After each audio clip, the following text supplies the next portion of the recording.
Hi ನಮಸ್ತೆ, welcome back to food media. ನಾನು ಸೌಮ್ಯ. ಸ್ನೇಹಿತರೆ, ಮಂಗಳೂರಿನಲ್ಲಿ ಹಳೆ ಕಾಲದಿಂದಲೂ ಮಾಡ್ಕೊಂಡು ಬಂದಿರುವಂತಹ ರೆಸಿಪಿಗಳಲ್ಲಿ ಈ ಕಲ್ತಪ್ಪನು ಒಂದು.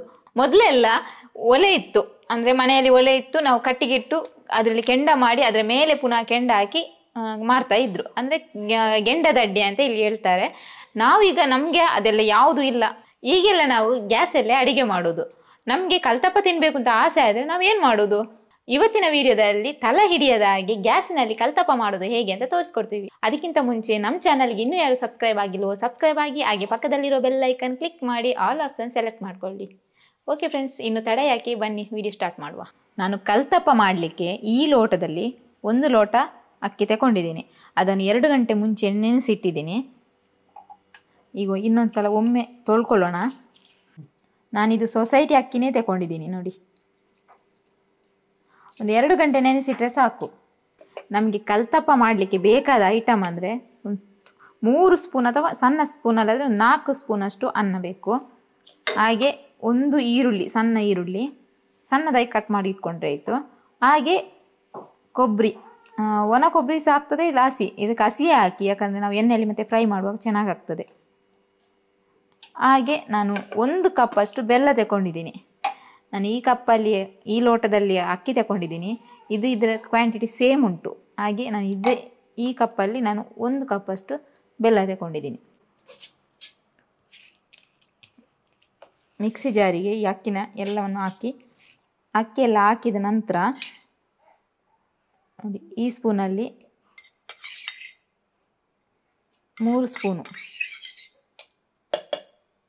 ಸ್ವಲ್ಪ 4 ಸ್ಪೂನ್ ಆದರೂ ಪರವಾಗಿಲ್ಲ, ರುಚಿಗೆ ಎಷ್ಟು ಬೇಕೋ ಅಷ್ಟು ನೋಡಿಕೊಂಡು ಉಪ್ಪು ಹಾಕೊಂಡ್ರೆ ಸಾಕು. ಇದನ್ನು ತುಂಬ ತೆಳ್ಳಗೆ ಸಹ ರುಬ್ಕೋಬಾರ್ದು, ಸ್ವಲ್ಪ ದಪ್ಪ ಇರಬೇಕು. ನೋಡಿ, ರುಬ್ಬಿ ಆಗಿದೆ. ಇಷ್ಟು ದಪ್ಪ ಬಂದರೆ ಸಾಕು ನಮಗೆ. ನೋಡಿ, ಇಷ್ಟು ದಪ್ಪ ಇರಬೇಕು, ಯಾಕಂದ್ರೆ ನಾವು ಅದಕ್ಕೀಗ ಪುನಃ ಬೆಲ್ಲದ ನೀರು ಹಾಕ್ಲಿಕ್ಕೆ ಉಂಟು. ಇದಕ್ಕೆ ನಾನು ನೀರು ಹಾಕಿ ತೊಳಿತಾ ಇಲ್ಲ, ಕ್ಲೀನ್ ಮಾಡ್ತಾ ಇಲ್ಲ. ಹಾಗೆಯೇ ಕೈಯಲ್ಲಿ ಸ್ವಲ್ಪ ಈ ಥರ ಮಾಡಿ ಹಿಟ್ಟನ್ನೆಲ್ಲ ತಗೊಂಡೆ ಸಾಕು. ಯಾಕಂದ್ರೆ ನಾವು ಈಗ ಬೆಲ್ಲದ ನೀರು ಆಡುವಾಗ ತುಂಬ ನೀರು ಆಗ್ತದೆ, ಎಷ್ಟು ನೀರು ಬೇಕು ನೋಡಿಕೊಂಡು ಆಡಿದರೆ ಸಾಕು. ಒಂದು ಪಾತ್ರೆ ತಗೊಂಡಿದ್ದೀನಿ. ಈ ಬೆಲ್ಲವನ್ನು ನೀರು ಮಾಡಬೇಕೀಗ. 1 ಕಪ್ ಬೆಲ್ಲ ತಗೊಂಡಿದ್ದೀನಲ್ಲ, ಅದರಲ್ಲೇ ಅರ್ಧ ಕಪ್ಪಷ್ಟು ನೀರು ಹಾಕ್ತಾ ಇದ್ದೀನಿ. ಈಗ ಇದನ್ನು ನೀರು ಮಾಡಲಿಕ್ಕೆ ಇಡೋಣ. ಇದು ನಮಗೆ ಪಾಕ ಏನು ಆಗಬೇಕು ಅಂತಿಲ್ಲ, ಬರೀ ನೀರಾದರೆ ಸಾಕು. ಬೆಲ್ಲ ನೋಡಿ, ಬೆಲ್ಲ ನೀರಾಗಿದೆ, ಸಾಕು. ಬೆಲ್ಲದ ನೀರನ್ನು ನಾನು ಸೋಸ್ಕೊಳ್ತಾ ಇದ್ದೇನೆ, ಯಾಕಂದರೆ ಅದರಲ್ಲಿ ಕಲ್ಲು ಅಥವಾ ಏನಾದರೂ ಕಸ ಇರ್ತದೆ, ಅದಕ್ಕೋಸ್ಕರ. ಈ ಥರ ಸೋಸ್ಕೊಂಡು ಹಾಕಿ. ನೋಡಿ, ಇಷ್ಟು ಕಸ ಇತ್ತು ಅದರಲ್ಲಿ. ಚೆನ್ನಾಗಿ ಮಿಕ್ಸ್ ಮಾಡಿ.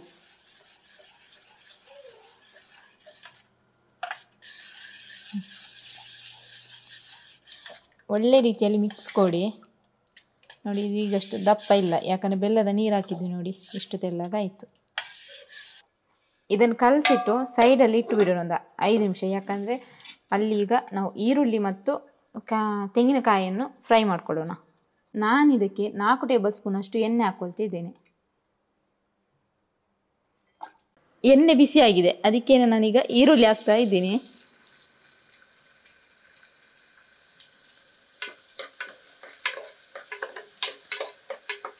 ಇದು ಸ್ವಲ್ಪ ಫ್ರೈ ಆಗಲಿ, ಆಮೇಲೆ ತೆಂಗಿನಕಾಯಿ ಹಾಕ್ಕೊಳ್ಳೋಣ.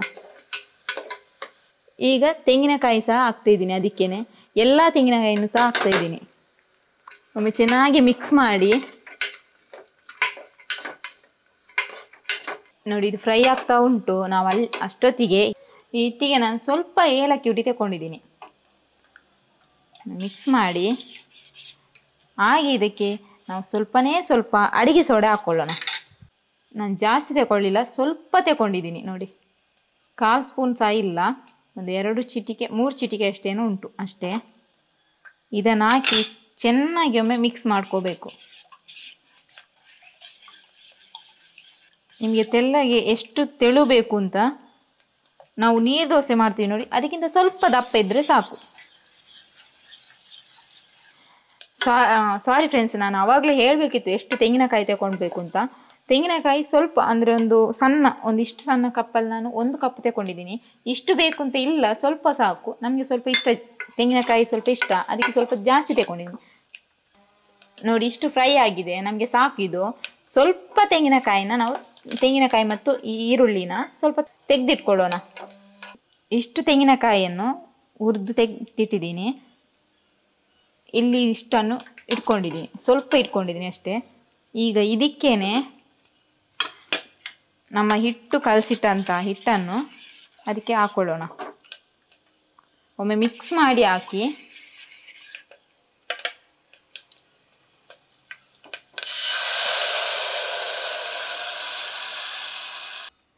ತೆಗೆದಿಟ್ಟಂತಹ ತೆಂಗಿನಕಾಯಿನ ಸಹ ಇದಕ್ಕೆ ಹಾಕೊಳ್ಳೋಣ. ನಾವು ತೆಗೆದಿಟ್ಟದ್ದು ಯಾಕೆ ಅಂದರೆ ಮೇಲೆ ಬಂದು ನಿಲ್ಬೇಕು ಅಂತ, ಇಷ್ಟು ಚೆನ್ನಾಗಿ ಕಾಣ್ತದೆ. ಇದನ್ನೀಗ ಒಂದು 5 ನಿಮಿಷ ಹೈ ಫ್ಲೇಮಲ್ಲಿ ಇಟ್ಟು ಬೇಯಿಸಬೇಕು. ಮುಚ್ಚುವಾಗ ವಿಸಿಲ್ ಬೇಡ, ಬೆಲ್ಟ್ ಇರಲಿ. 5 ನಿಮಿಷ ಆದಮೇಲೆ ಇಲ್ಲಿ ನಾನು ಗ್ಯಾಸ್ನ ಲೋ ಫ್ಲೇಮಲ್ಲಿ ಇಡ್ತಾ ಇದ್ದೀನಿ. ಹಾಗೆ ಈಚೆ ಕಡೆ ನಾನು ಇನ್ನೊಂದು ತವ ತಗೊಂಡಿದ್ದೀನಿ, ವೇಸ್ಟ್ ತವ. ನಿಮ್ಮ ಹತ್ರ ಇದ್ದರೆ ಈ ಥರ ಉಪಯೋಗಿಸಿ, ಇಲ್ಲ ಅಂತಿದ್ರೆ ಲೋ ಫ್ಲೇಮಲ್ಲೇ ಇಟ್ಟು ಈಗೇನೆ ಬೇಯಿಸಿ. ನಾನು ಇದರ ಮೇಲೆ ಇಟ್ಟು ಬೇಯಿಸುವುದು. ಇನ್ನು ತವ ಈಗ ಬಿಸಿಯಾಗಿದೆ, ಅದರ ಮೇಲೆ ಈ ಕುಕ್ಕರನ್ನು ಇಡ್ತಾ ಇದ್ದೀನಿ. ಈ ಥರ ಇಟ್ಟು ಒಂದು 30 ನಿಮಿಷ ಬೇಯಿಸ್ಕೊಳ್ಬೇಕು ನಾವು. ನೋಡಿ ಇದು ಒಳಗಿಂದ ಬೆಂದಿದೆ ಇಲ್ವಾ ಅಂತ ನೋಡಿ. ಈಗ ಇದು ಬೆಂದಿದೆ. ಒಮ್ಮೆ ಚೆಕ್ ಬೇಕಾರೆ ಮಾಡೋಣ. ನೋಡಿ ಸೌಂಡ್ ಬರ್ತಾ ಇರ್ತದೆ, ಕೇಳ್ಬೋದಾ? ಕೇಳ್ತಿದ್ದೆ. ಸ್ಪೂನ್ ಇಟ್ಟಾಗ ಈ ಥರ ಬರ್ತದೆ. ಒಳಗೆ ತೋರಿಸ್ತೀನಿ ಹೇಗಾಗಿದೆ ನೋಡೋಣ. ನೋಡಿ ಎಷ್ಟು ಚೆನ್ನಾಗಿ ಬಂದಿದೆ. ಈ ಥರ ನಾನು ಕಡ್ಡಿ ತಗೊಂಡಿದ್ದೀನಿ. ಆಲ್ಮೋಸ್ಟ್ ಬೆಂದಿದೆ ನೋಡಿ, ಬೆಂದಿದೆ ಚೆನ್ನಾಗಿ. ಸಾಕಿದು ನಮಗೆ. ಆಫ್ ಮಾಡಿ ಒಂದು 1/4 ಗಂಟೆ ತಣ್ಣಗಾಗಲಿಕ್ಕೆ ಬಿಡೋಣ. ನಾನು ಇದರಿಂದ ತೆಗೆದು ಈಚೆ ಸೈಡ್ ಇಡ್ತೀನಿ, ಸ್ವಲ್ಪ ತಣ್ಣಗಾಗಲಿದ್ದು. ಫುಲ್ ಮುಚ್ಚಲ್ಲ, ಸ್ವಲ್ಪ ಓಪನ್ ಇಟ್ಟು ಈ ಥರ ತಣ್ಣಗಾಗಲಿಕ್ಕೆ ಬಿಡ್ತೀನಿ. ಈಗ ತಣ್ಣಗಾಗಿದೆ ನೋಡಿ, ಸೈಡ್ ಎಲ್ಲ ಎದ್ದೇಳ್ತುಂಟು. ಈ ಥರ ಎದ್ದೇಳದಿದ್ರೆ ಒಂದು ಚಾಕ್ ತಗೊಂಡು ಈ ಥರ ಮಾಡಿ, ಅದು 100% ಎದ್ದೇಳ್ತದೆ. ಒಂದು ತಟ್ಟೆಯನ್ನು ಈ ಥರ ಇಟ್ಟು ಈ ಥರ ಮಾಡಿ ನೋಡಿ.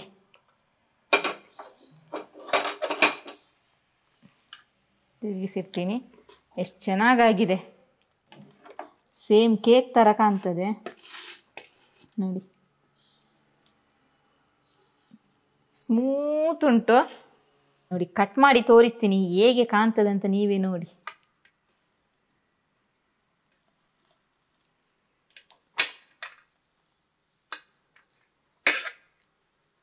ಇದು ಸ್ವಲ್ಪ ಬಿಸಿ ಉಂಟು ನೋಡಿ, ನಾನು ಬಿಸಿ ಇದ್ದಾಗಲೇ ತೆಗೆದದ್ದು, ಆವಾಗಲೇ ಇಷ್ಟು ಚೆನ್ನಾಗಿ ಬಂದಿದೆ.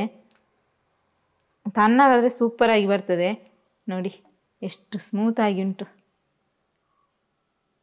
ಟೇಸ್ಟ್ ನೋಡ್ತೀನಿ ಹೇಗಾಗಿದೆ ಅಂತ.